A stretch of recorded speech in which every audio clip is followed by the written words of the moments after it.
Hi, and welcome to Dr. Brainwaves. Today we're going to talk about depression, which is severe. I like to make this stand out because I think it's important for people to recognize that there are situations where just taking some pills and an outpatient basis, meaning going home, taking pills, and checking in with your doctor every few weeks, is not necessarily sufficient. So severe depression has some markers that we know say to us, hey, that's definitely severe depression. And by saying that, that means that that person needs to be brought to a doctor and evaluated and be considered for inpatient stay, meaning in a facility where we have people who are trained to deal with severe depression in the facility, watching the patient, working with the patient until they get a response to the medication, because these medications can take a little bit to kick in. So signs that somebody has severe depression are something like delusions or hallucinations. Delusions are thought processes about something going on that are not accurate, not true. Common one is paranoid thoughts, where thinking somebody's following you, somebody's out to get you, thinking that you are somebody that you're not. Those are delusions. And there are hallucinations where people hear voices or see things. They see somebody in the other room that's not there. And if somebody has these things going on, it's firstly a sign that the person needs to be evaluated to see if there's something more than just depression going on. And secondly, that's a sign of severe depression if it's depression. They need to be in close observation, because these thoughts and these images or hearing things is so real to those people that they are convinced that they're there, and they may do something that they otherwise normally might not, because of somebody telling them to do something or something that they see that's frightening to them. It's really important with somebody who has delusions to not necessarily dismiss them, because then you lose that person's trust and you can't help them anymore. I had a dear friend whose sister had a delusion that her car was being bugged, somebody was following her. So my friend brought her to an auto place and had her car disassembled so that her sister could see there were no bugs in there.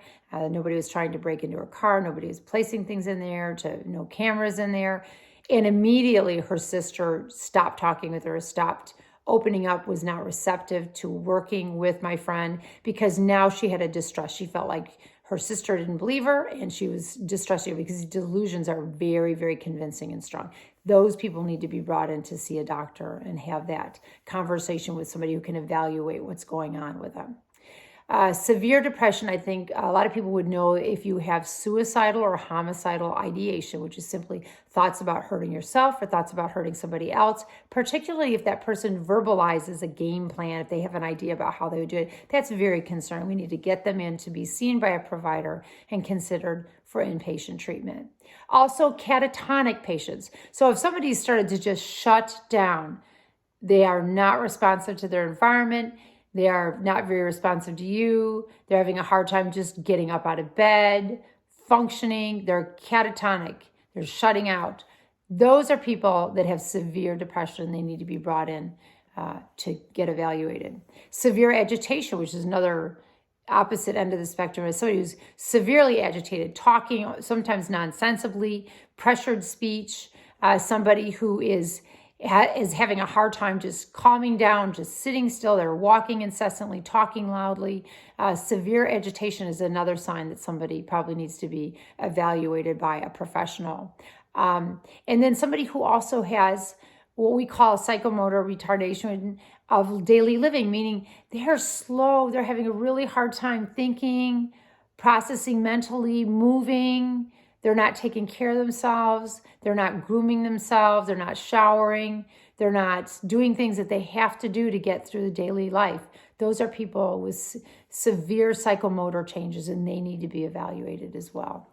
So these patients are all at increased risk for suicide, homicide, self-destructive behavior, impulsivity, doing something that's bad or harmful on a moment's notice, because maybe something they see that they're convinced about, or maybe they're severely agitated. They're at risk for losing their jobs or important relationships. So putting them in an inpatient facility is helpful, because it allows us to keep an eye on these patients. These medications take a little while to kick in.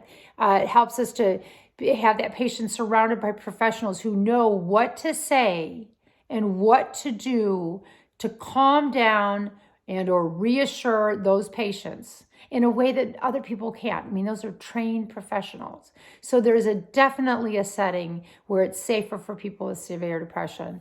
And through the years, I've had several patients, this is not even my specialty, but I've had several patients that had the trust in me to come in and say, hey, I'm hearing voices, or hey, I can't even get out of bed in the morning, and allow me to get them directly admitted to an inpatient facility for psychotherapy and treatment for severe depression. In those situations, they're nice, normal people, just had some difficult circumstances or some changes in the chemicals in their brain, and they were admitted and treated and felt really good about it, had a better, faster turnaround because they were in an inpatient facility. And these are situations where I'm really glad that I've stayed open to that, receptive to that, and you can do that too. You can do that with your loved ones too. So have your feelers out for people who have depression. Give them some basic information about it, symptoms about it that can be treated. Encourage them to be seen, evaluated, and consider getting some help to get back on their feet and feeling better faster. And I hope you found that helpful. And thank you for visiting Dr. Brainwaves.